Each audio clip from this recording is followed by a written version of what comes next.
नमस्कार। आशा करती हूँ आप लोग अच्छे होंगे और खुश भी होंगे।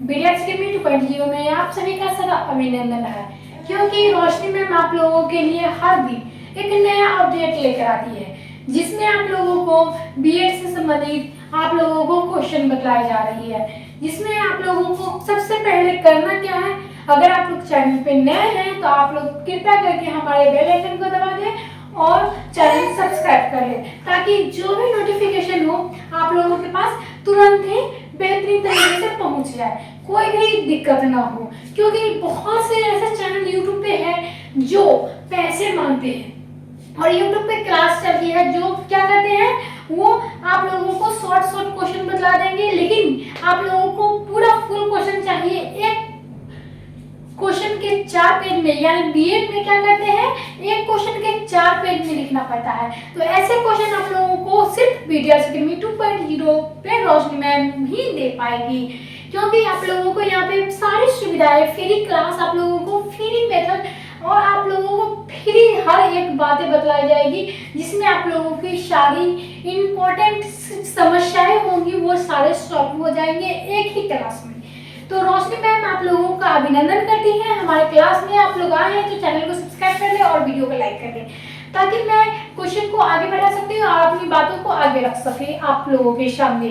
तो आज मैं बिहार की कोई भी यूनिवर्सिटी से आप लोग पढ़ रहे हैं, वो भी बीएड कर रहे हैं, वो भी फर्स्ट ईयर में है और 25 से 27 सेशन वाले हैं, तो उन बच्चों के लिए सुनहरा मौका जो मैं बीडीएस अकेडमी 2.0 पे ईपीसी 3 लेकर आ चुकी हूँ, जो आप लोगों का अंतिम कोर्स ही होने वाला है।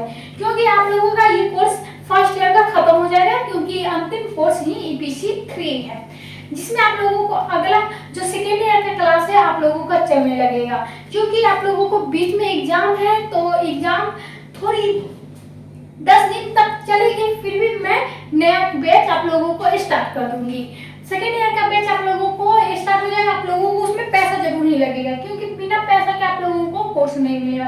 आप लोग पीडीएफ चाहते हैं या आप लोगों को कोई भी नोटिफिकेशन हो, आप लोगों को क्लास करनी हो, तो आप लोगों को उसके लिए आप लोगों को पैसा पेड तो करना ही पड़ेगा। क्योंकि बहुत से ऐसे चैनल है जो पैसे लेते हैं तो आप लोग वहाँ पे देते हो, और मैं यहाँ पे फ्री में आप लोगों को पढ़ा रही हूँ तो आप लोग क्लास नहीं कर रहे हैं, तो इसमें आपको ये दिक्कत है ना, मेरी तो दिक्कत नहीं है।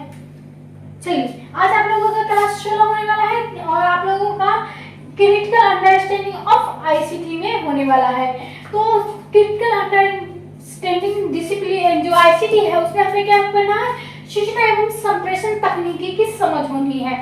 इसमें यूनिट 1 की हम लोग बात करते हैं क्वेश्चन, तो कंप्यूटर हार्डवेयर से आप क्या समझते हैं और इसकी व्याख्या करें। क्या करना है, कंप्यूटर हार्डवेयर क्या होता है, इसे हम क्या समझती है, क्या महत्व होती है, क्या विशेषता है, क्या प्रकार है, ये सारी सुविधा आप लोगों को एक क्लास में मिलने वाली है। क्योंकि रोशनी मैम आप लोगों को कोई भी गलत बात नहीं बताएगी, जिससे आप लोगों को समझने में कोई भी दिक्कत हो। चलिए, अब हम लोग पढ़ते हैं किसी भी क्वेश्चन का आंसर इस प्रकार से देते हैं जो एसएस पब्लिकेशन आप लोगों को लिया गया गाइड से है। चलिए, अब हम क्या करेंगे, अब हम आप लोगों को बतलाएंगे कि कंप्यूटर हार्डवेयर आखिर होती क्या है। तो कंप्यूटर हार्डवेयर का तंत्र, जो कंप्यूटर तंत्र के भौतिक संगठनों से, जैसे कि इलेक्ट्रॉनिक, मैग्नेटिक और यांत्रिक सचल, इलेक्ट्रॉनिक और इलेक्ट्रोमैकेनिकल संगठनों का संयोजन, जिसमें बुद्धि का अभाव हार्डवेयर कहलाता है। क्या कहलाता है, तो बुद्धि का हार्डवेयर क्या कहलाता है, हार्डवेयर कहलाता है, वो भी कंप्यूटर हार्डवेयर। अब हम लोग बात कर लेते हैं कंप्यूटर या कंप्यूटर तंत्र के मानक सजीव नहीं होता है जब तक इसे तंत्र में अन्य भागों में जोड़ा नहीं जाता। तो कंप्यूटर को 5 तत्व है, जिसमें आप लोगों को एक एक करके बतलाई जाएगी। चलिए, यहाँ पे क्या है, पहला है हार्डवेयर, दूसरा है सॉफ्टवेयर, तीसरा है व्यक्ति, चौथा है कार्य प्रणाली और पांचवा क्या है, डेटा अथवा सूचनाएं, जिसमें हमें एक एक टॉपिक को समझने की बात है। चलिए, जब हम दो कंप्यूटर को तंत्रों के मध्य संचार स्थापित होता है तो संबद्धता छठवां तत्व हो जाती है। क्या हो जाती है, संबद्धता जो होती है वो छठवां तत्व हो जाता है, किसका, तो हार्डवेयर का, जिसके अंतर्गत दूरभाष संचार, सक्षम तरंगे संचार, उपग्रह संचार आदि आते हैं। सॉफ्टवेयर के निर्देश के आधारों पर हार्डवेयर कार्य करते हैं तथा अपृष्ठीय डेटाओं का उपयोगी सूचनाओं को परिवर्तित करती है। सूचना बाधक वास्तव में क्या है, संसाधन का ही प्रतिफल है जिसके हार्डवेयर, सॉफ्टवेयर और डेटा संयोजन विभिन्न समस्याओं को उपयोगी साधन में क्या कहते हैं, खोजे जाकर उसका उपयोगी निर्णय लिए जाते हैं। इसी को हम लोग कहेंगे कंप्यूटर हार्डवेयर। अब हम लोग जानेंगे आगे कंप्यूटर हार्डवेयर। कंप्यूटर हार्डवेयर तंत्र के वे भौतिक उपकरण है। अब हम लोग क्या करेंगे, परिभाषा दे रहे हैं जिन्हें हम देख सकते हैं कि छू सकते हैं और अनुभव कर सकते हैं, हार्डवेयर कहलाता है। जिसे हम कंप्यूटर तंत्र के अनेक संगठनों से मिलकर यद्यपि विशिष्ट तंत्रों को भिन्नता के प्रत्येक भी कंप्यूटर तंत्र के आधारभूत संगठन होते हैं, जिसमें से 4-5 ऐसे दिए गए हैं जिसमें हमें कंप्यूटर तंत्र के संगठन के आधारभूत के बारे में जानने की कोशिश करेंगे। निवेश इकाई, इनपुट यूनिट। दूसरा क्या है, संग्रह इकाई, स्मृति, स्ट्रॉन्ग यूनिट मेमोरी।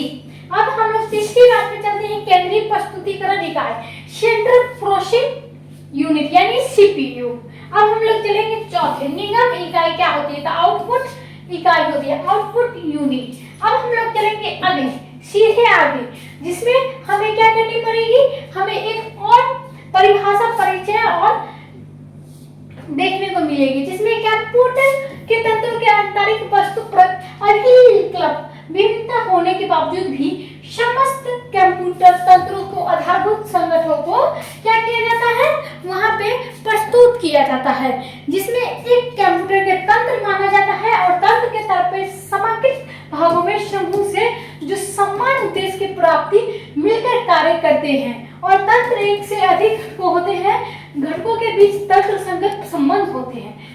तंत्र के समस्त घटकों इस प्रकार से नियमित किया जाता है कि उद्देश्य की प्राप्ति हो सके, और कंप्यूटर में समकालीन संगठन निगम, आगम, स्मृति और सीपीयू के साथ भी मिलकर सोपान दर सोपान प्रोग्राम निष्पादन करते हैं। इसे कंप्यूटर तंत्र कहा जाता है। कंप्यूटर तंत्र जो होते हैं, निवेश, निगम और इकाई सीपीयू से प्राप्त संकेत पर आधारित कार्य करते हैं, जिसमें संग्रह इकाई अथवा सीपीयू के एकांकी रूपों में उपयोग नहीं किया जाता है, जिसका प्रत्येक इकाई उपयोगिता के अन्य इकाइयों पर निर्भर होता है, और समस्त इकाइयों के एकीकृत स्वरूप क्या करते हैं, द्वारा ही कार्य के परिमित संभव हो जाते हैं। जिसमें हमें आगे देखेंगे तो हमें पता चलेगा कि कंप्यूटर तंत्र के आधारभूत संगठन में निम्नलिखित रेखाओं चित्र के माध्यम से हमें समझा जा सकता है। तो हमें क्या कहता है, इस रेखा चित्र के निरंतर रेखा निर्देश डेटा का प्रभाव को दर्शा दिया गया है, जिसमें बिंदुओं को क्या करना है, हमें चित्र अनुसार दर्शाए जाएंगे।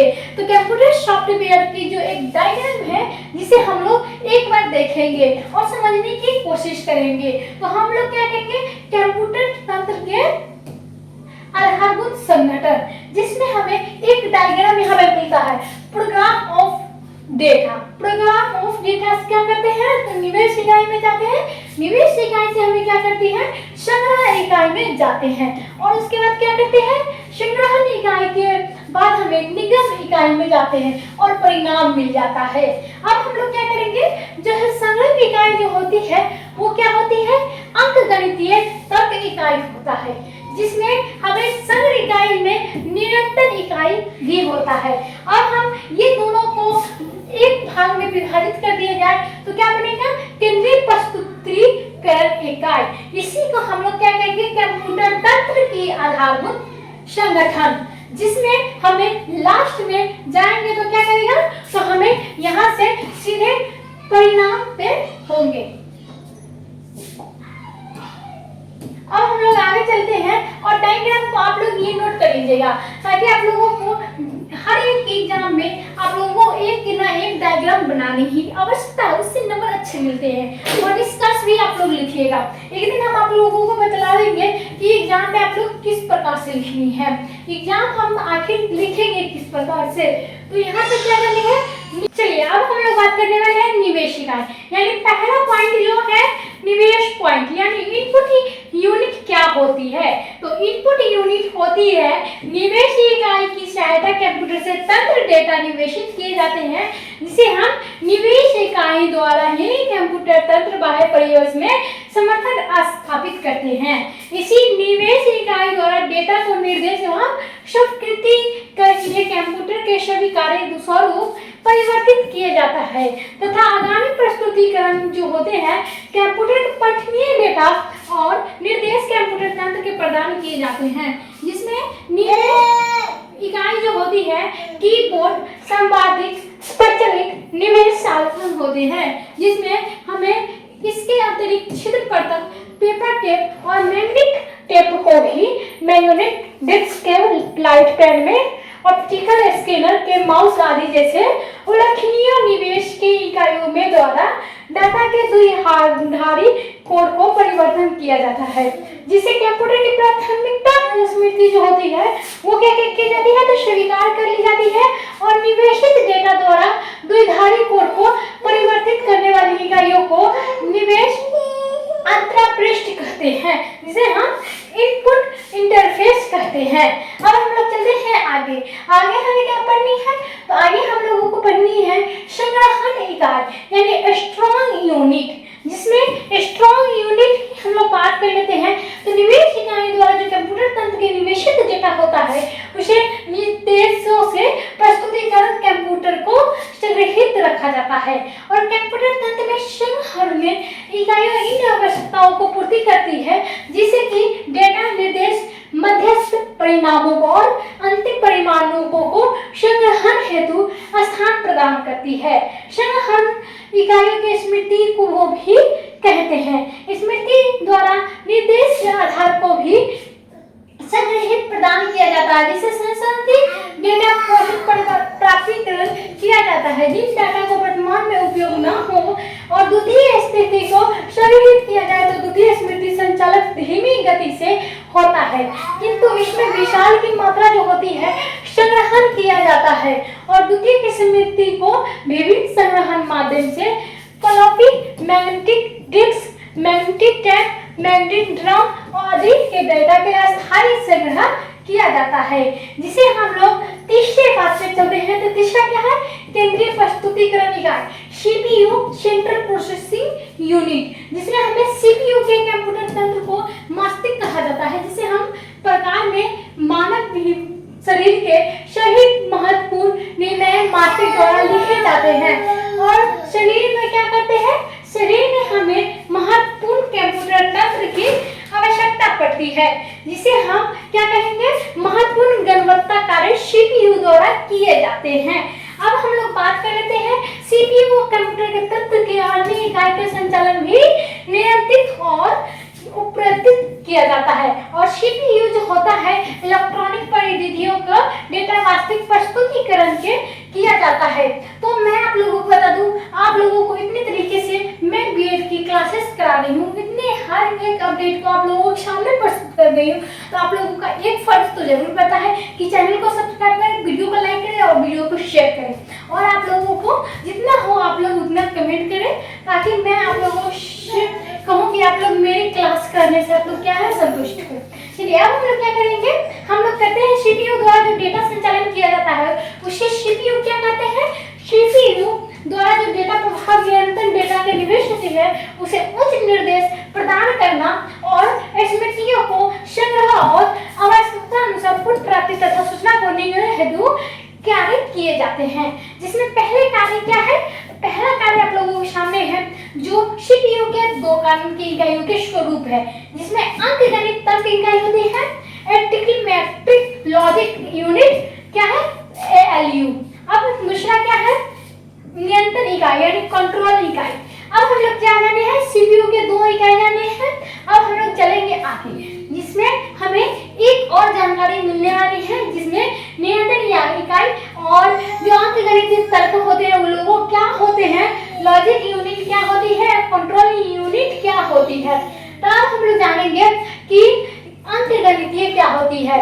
जैसे कि अंकगणितीय जो होती है एएलयू द्वारा समस्त अंकगणितीय गणनाएं हल की जाती हैं और तर्कपूर्ण जो निर्णय लिए जाते हैं एएलयू द्वारा संकलन के कार्य कार्य के साथ साथ ही तर्कपूर्ण कार्य भी किए जाते हैं।